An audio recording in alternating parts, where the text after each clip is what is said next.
all-powerful, starting with the elderly wolf uncle. Chapter 138. Dilapidated, old, ruins everywhere, everything is stained with the traces of time. Professor Charles was a little stunned for a while. It was as if in his eyes, the now dilapidated academy had been restored to its former intact appearance. Under the sun, every color of the entire college is radiating hope and vitality.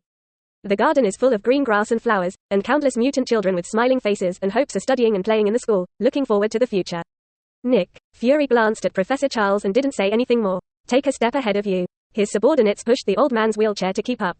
As several people went deeper and deeper into Xavier's Genius Academy, they saw more destroyed buildings inside. The expression on Professor Charles's face became more and more radiant.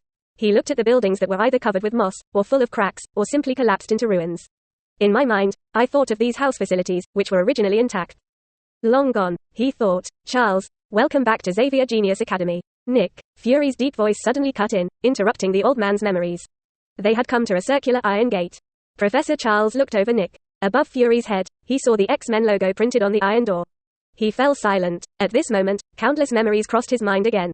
What happened in that scene, and the once familiar smiling faces? How many years ago? Before he established this academy, he was determined to build the perfect home for mutants and fight for his life.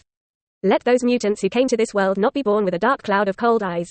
Everyone should have the opportunity to face the sun on a sunny day. You can also look up at the stars and chase your dreams. All of them. Professor Charles thought that even if he burned himself, he would break the mountain of prejudice in people's hearts. He gave it all, but in the end, it was replaced with sadness. Click. The iron door opens. The lighting system in the basement behind it has been repaired. Looking inside, the white light was bright, and it stretched all the way to the round iron gate at the end of the passage.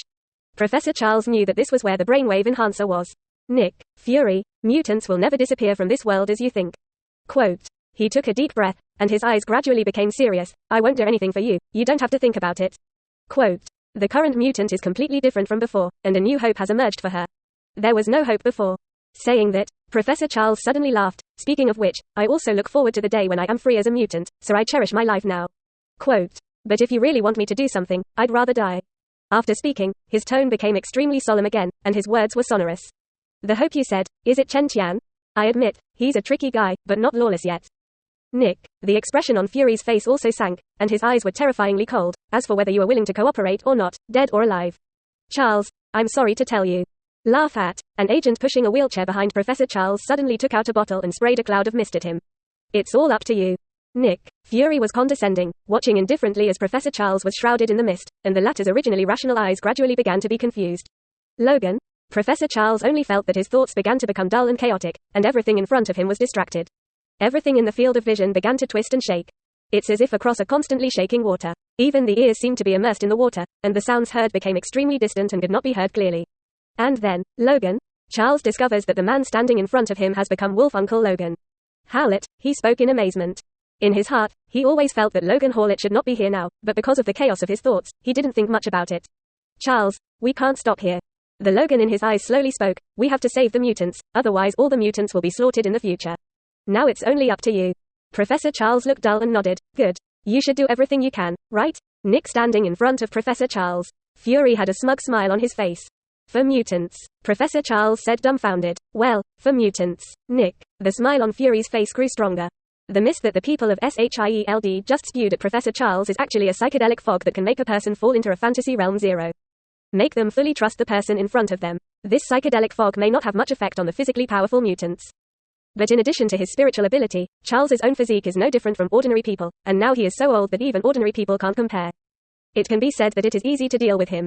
Follow me, Nick. Fury saw that the effect was good, and his heart that had been nervous suddenly relaxed a lot at this time. Even thinking that he could solve Chen Tian's big problem in the next step, he was moving faster. He walked ahead and led Professor Charles and a subordinate pushing a wheelchair into the basement. As for the others, they were all left outside on strict guard. Boom. Stay until Nick Fury and they enter the basement. The heavy steel door of the basement suddenly closed heavily. He walked forward, sitting behind the agent pushing the dull-looking Professor Charles to follow along the way. The door of the brainwave enhancement machine was placed in front of it, getting closer and closer. From now on, there will be no mutants in this world. Nick Fury looked at the iron door in front of him, narrowed his eyes, and couldn't help but think. The other side. An escort with a number of escorts drove in the carriage on the road to Shield. Damn it. Logan Howlett barely regained consciousness, and when he opened his eyes, he felt severe pain everywhere all over his body, and his hands and feet were bound to death.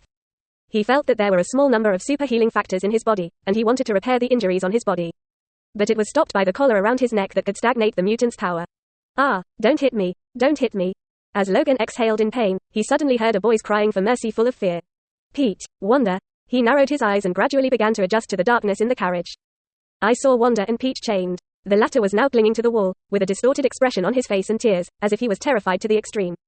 As for Wanda, although she was not as exaggerated as her brother appeared, she still hugged her knees tightly, her face was pale, and she was curled up there and shivering. Are you awake, then? On the other side came Laura's slightly weak voice. Logan turned his head and saw that Laura in the corner was also wearing a collar, and her hands and feet were bound by chains. First,